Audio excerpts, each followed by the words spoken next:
Welcome all to Equity Learning Module 7 EOCQs on forecasting. Here's our first offering. Forecast objects should be A, based on independent third-party reports. My concern there would be the frequency of those reports. If they are regular, then okay. That will allow us to forecast it in the future regularly and check for updates. B, based on individual discrete items, not aggregations, would be nice again, but the issue is one of availability. If we're talking here breaking revenue down by product line, is that always going to be available?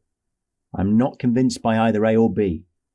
C, disclosed regularly or based on items that are disclosed regularly? Yes. Number one is C. You need it to be regularly disclosed and available so you can keep checking your forecasts and updating. Management guidance is most appropriately used by analysts in forecasting.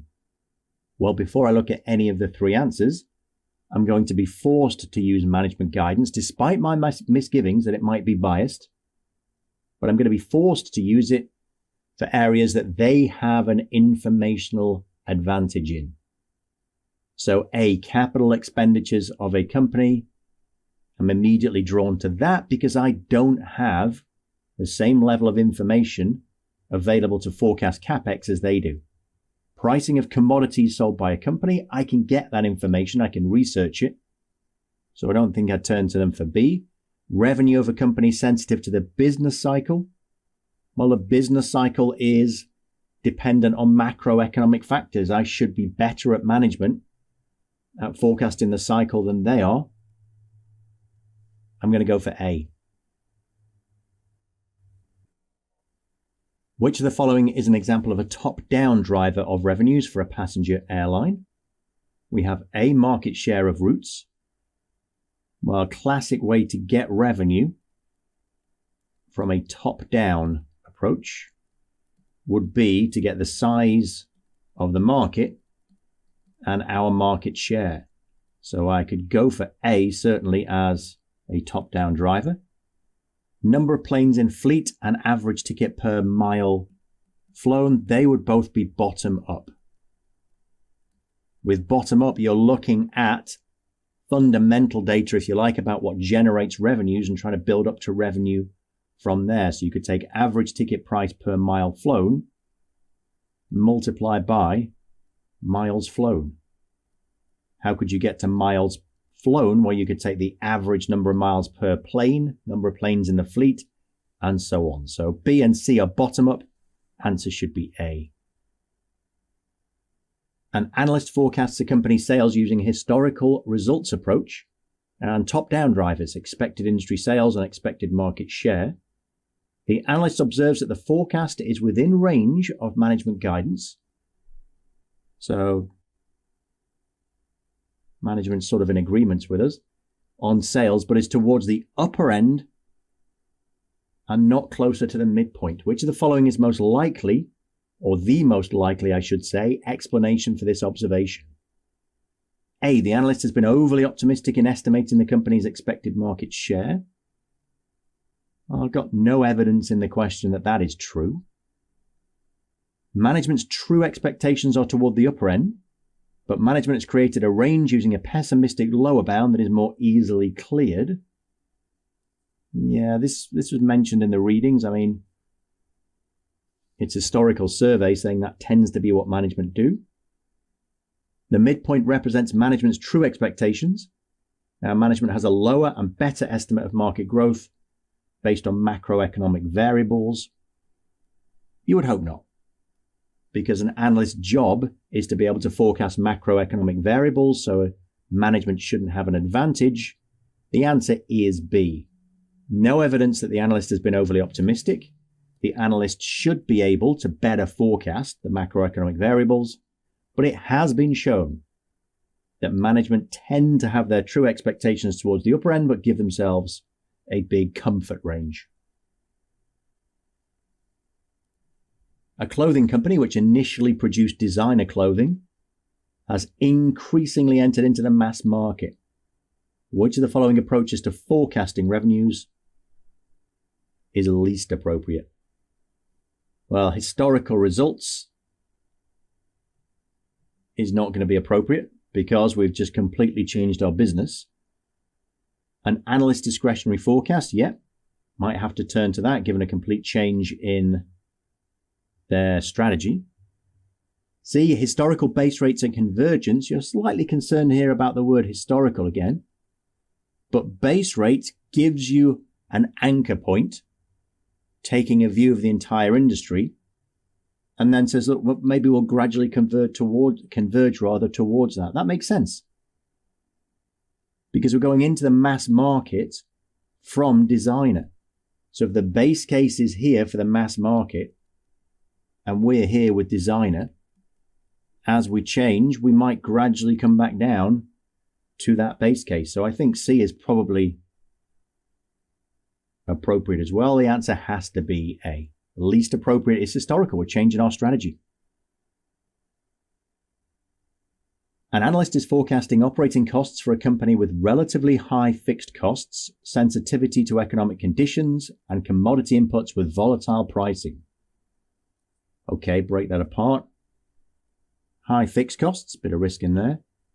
Sensitivity to economic conditions, meaning quite volatile response to the cycle. And commodity inputs with volatile pricing. So input price is going to be volatile as well. The company does not follow a hedging strategy for commodity purchases, but tries to buy when prices are low, so we don't have any smoothing effect of hedging.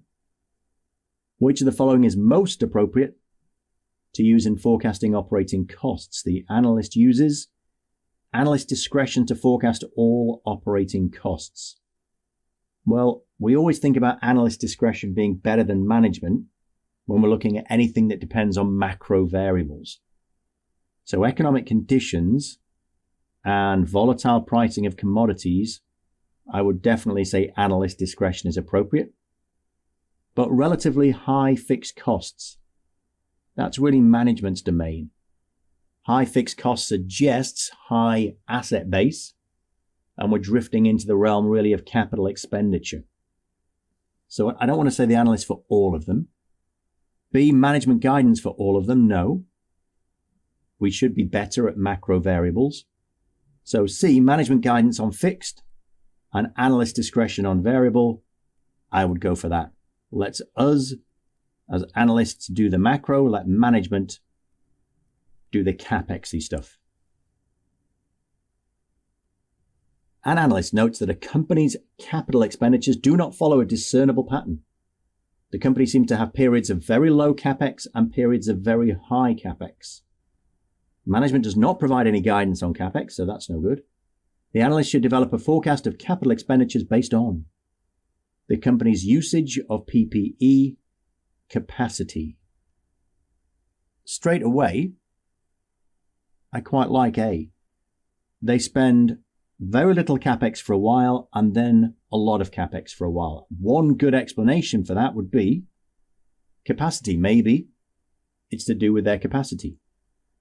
B and C, I glanced at those before diving straight into A. They both involve averages.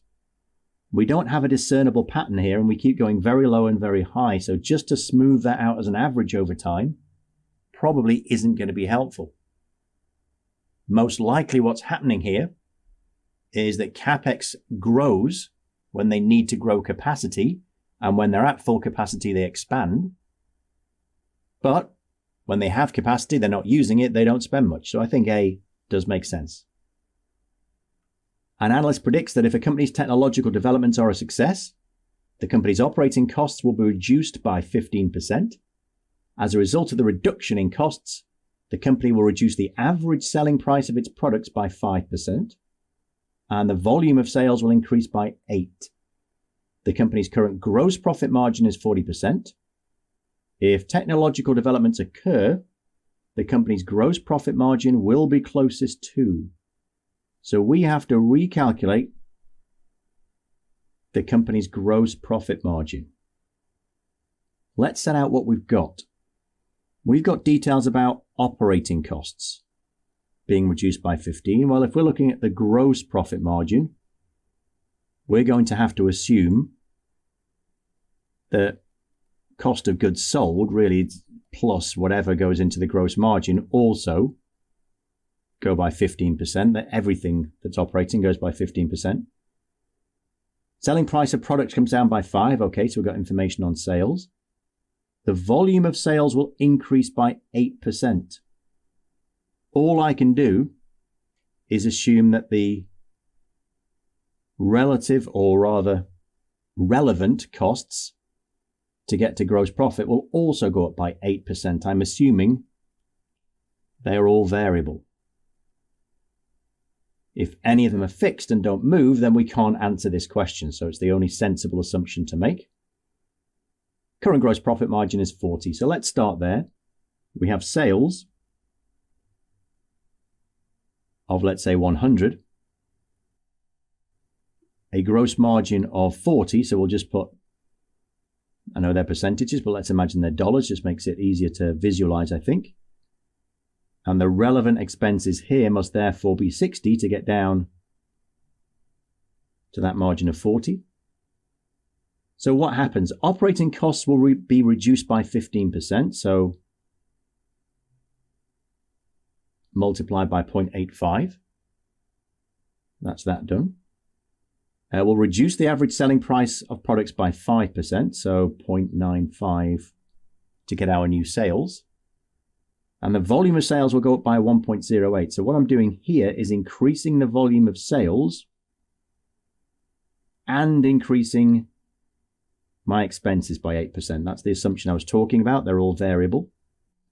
Currently it's 40%. So what happens? Well, let's just multiply this out. Sales would end up at 102.6. Operating expenses, well, COGS plus to get to gross margin would end up at 55.1.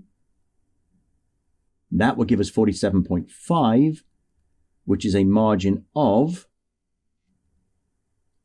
47.5 over 102.6, 46.3%. Do we have that? We do. Answer must be B.